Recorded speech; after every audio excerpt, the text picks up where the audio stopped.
बिल्कुल।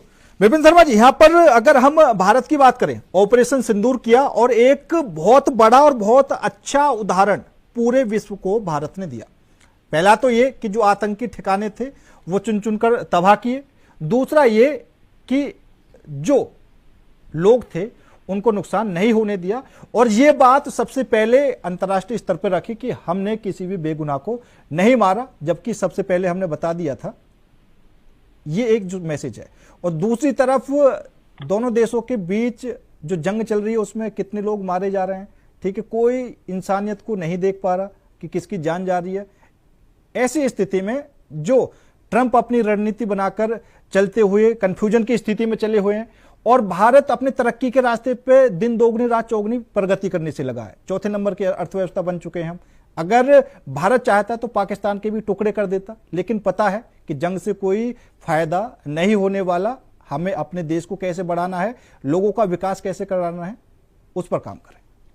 पुष्पेंद्र जी, बहुत ही बेहतरीन आपने ये सवाल पूछे हैं। देखिए, G7 की तो हम अभी बात कर रहे हैं 2025, कुछ वर्ष पहले जब G7 की समिट हुई थी बियारिट्ज में, तो वहां पर एक प्रयास करा था दुनिया की सबसे पुरानी लोकतंत्र के सबसे शक्तिशाली नेता तत्कालीन राष्ट्रपति डोनाल्ड ट्रंप ने कि मध्यस्थता करें हिंदुस्तान और पाकिस्तान के बीच में कश्मीर के मुद्दे को लेकर। तो हमारे विपिन शर्मा जी, आपकी आवाज में थोड़ी मिस्टेक हो रही है, आपकी आवाज में प्रॉब्लम हो रही है।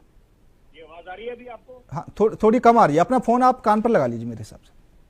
तो देखिए, मैं यही बात दोहराऊंगा कि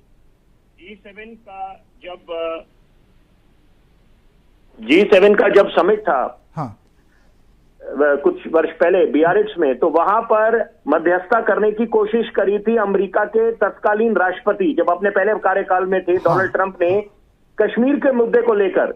वहां पर बिल्कुल दो टूक हिंदुस्तान के प्रधानमंत्री ने एक संदेश दे दिया था, बिल्कुल उनको, कि कश्मीर जो है द्विपक्षीय मामला है, बायलैटरल इश्यू है, यहां पर तीसरे का कोई सवाल ही पैदा नहीं होता कि मध्यस्थता करें, और कश्मीर हिंदुस्तान का अभिन्न हिस्सा था, है और रहेगा।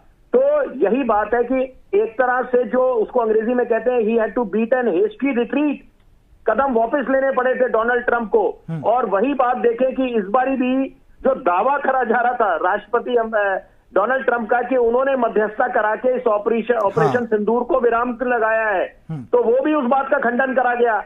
और वहां पर वो बात बिल्कुल सामने उभर के आई कि पाकिस्तान के डीजीएमओ ने हिंदुस्तान के डीजीएमओ को फोन करके ये युद्ध विराम की बात करी, गुहार लगाई।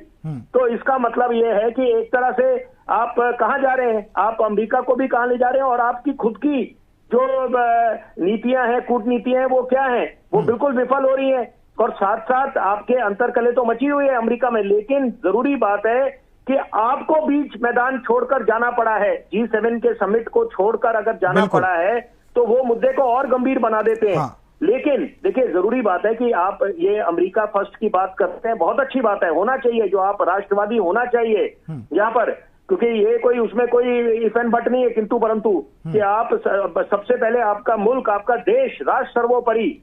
तो लेकिन साथ साथ आपकी नीतियां आप कहां ले जाते हैं, आप क्या वो क्षमता रख रहे हैं? आप वैश्विक स्तर पे दावा करते हैं कि विश्व के आप सबसे शक्तिशाली नेता हैं, लेकिन अगर रिजल्ट्स नहीं आ रहे तो इसका मतलब है विफलता है। दूसरी बात है कि ये जो इस समय जो वर्तमान में जो परिस्थितियां बनी हुई है इस समय, ये इसलिए भी और गंभीर बन जाती है क्योंकि ये ईरान जो है, देखिए प्रॉक्सी वॉर तो करता आया है। हाँ। वो तो इसमें कोई दो राय नहीं है कि फंडिंग भी ये कर रहा है, शह देने का भी ये काम कर रहा है। जो काम चीन करता है प्रॉक्सी वाला, मैंने तभी बोला कि हमारा दुश्मन नंबर हिंदुस्तान का चीन है, क्योंकि विस्तारवाद की नीति है और वो बाज नहीं आएगा। लेकिन उसके बावजूद हमने संवाद की जो प्रक्रिया है, क्लोज डोर नीति नहीं है, कूटनीति में कभी क्लोज डोर नीति नहीं होती। यहाँ पर you have to keep the doors of discussion and dialogue always open 365 days.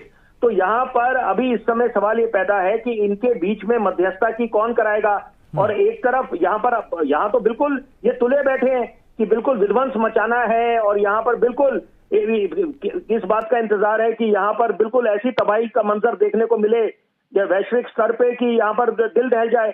तो मुझे लगता है कि अभी इस समय पुख्ता कदम उठाने का वक्त आ गया है, और साथ साथ सवाल पूछने चाहिए। ये जितनी बड़ी बड़ी संस्थाओं का गठन हुआ है, ये संस्थाएं हैं, इनके जो सारे संस्थापक हैं, और जो बाकी लोग हैं इनके ऑफिशियल, कि आप लोग क्या काम कर रहे हैं, आप बिल्कुल ही विफल रहे हैं। आप लोगों की, आपने पहले भी वो यूक्रेन और रूस का युद्ध हुआ कि आप नाटो में ना जाएं, यूक्रेन पे पाबंदी लगी थी, उसके बाद क्या हुआ। तो यहां पर अभी ये वक्त आ गया है कि आपको वैश्विक स्तर पे अपनी नीतियां जो हैं, एक तरफ एक तो साथ बैठना चाहिए एक मंच पे, कि आप जब बड़े बड़े गोल्स लेके चलते हैं, वर्ल्ड पीस, इंटरनेशनल कोऑपरेशन, और तो वो क्या, वो बिल्कुल कारगर साबित ही नहीं हो रहे। सवाल ये पैदा होता है। बिल्कुल।